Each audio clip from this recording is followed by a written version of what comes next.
जय गुरुदेव।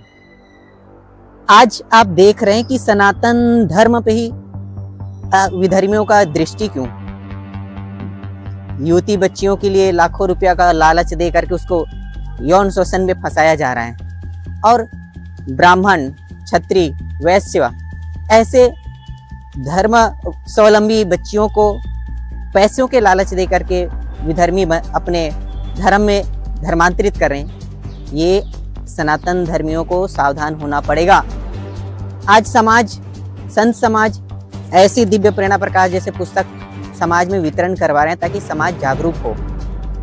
इसमें आप देख रहे हैं सामर्थ रामदास जी, रमन महर्षि जी, विवेकानंद जी महाराज, भीष्म पितामह, वीर हनुमान और दयानंद सरस्वती जी, जिन्होंने धर्म का स्थापना के लिए अपने जीवन को समर्पित किया। आज संत श्री आसाराम जी बापू ने धर्म की स्थापना के लिए क्या नहीं कर रहे हैं, अपने पूरे जीवन को समर्पित कर रहे हैं। फिर आज समझ क्यों नहीं रहे लोग?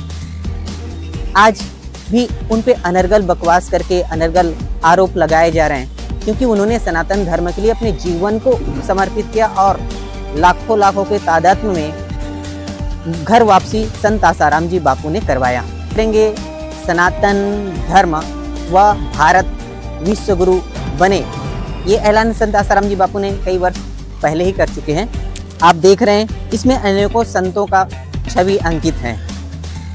एक अखंड भारत, एक जागरूक भारत, इसके लिए संत आसाराम जी बापू ने महिला मंडल, कन्या मंडल, बाल मंडल, शिशु मंडल और कैसे संस्कार दिए जाए, गुरुकुल भी संत आसाराम जी बापू ने 40 गुरुकुल खुलवाए पूरे भारत में, ताकि उसके द्वारा बच्चों को सही संस्कार मिल सके। इसके लिए संत आसाराम जी बापू ने अनेकों प्रयास किए और उनके शिष्यों ने अनेकों प्रयास करके इस भारत को अखंड में लाने के लिए संत आसाराम जी बापू ने अनेकों प्रयास कर रहे हैं और करते रहेंगे। आज संत आसाराम जी बापू को धर्म की स्थापना के लिए कम से कम 50 साल से अधिक अपने जीवन को समर्पित कर दिया।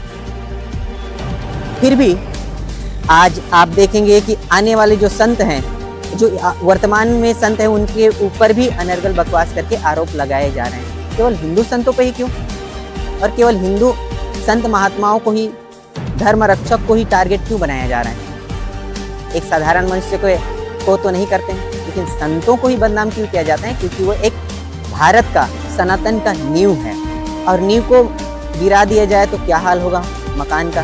वैसे ही सच्चे संत, सच्चे धर्म स्थापना करने वाले महापुरुष ही इस भारत का नींव है और उसको खंडित करके आप कहाँ सुखी हो सकेंगे? तो भारत को अखंडित रखना है और विश्व गुरु भारत के पथ पे अग्रसर करना है, तो सच्चे संत को पहचानो, सच्चे संत को अपने जीवन समर्पित करो, सच्चे संत को अपने जीवन में उनके ज्ञान को, उनके आदर्श को अपना करके अपने जीवन को उन्नत करो।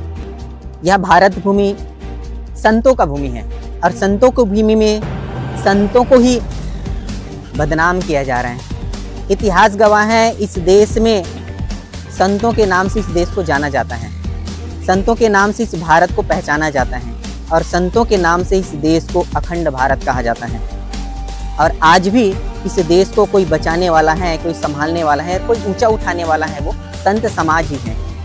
और इसीलिए विधर्मी संतों को ही टारगेट करके उसका कुप्रचार, अनर्गल बकवास और मीडिया को कुछ पैसों के लालच देकर उसको बहकाया जाता है। तो आपको जागरूक होना है। जो भी धर्म स्वावलंबी भारत में रहने वाले संत समाज के अनुयायी हैं, वो सच्चे संत को पहचानो और उनके आदर्श को जन जन तक पहुंचाओ, जो संत समाज दे रहे हैं समाज को। आज हम देख रहे हैं कि मीडिया का कर्तव्य क्या है।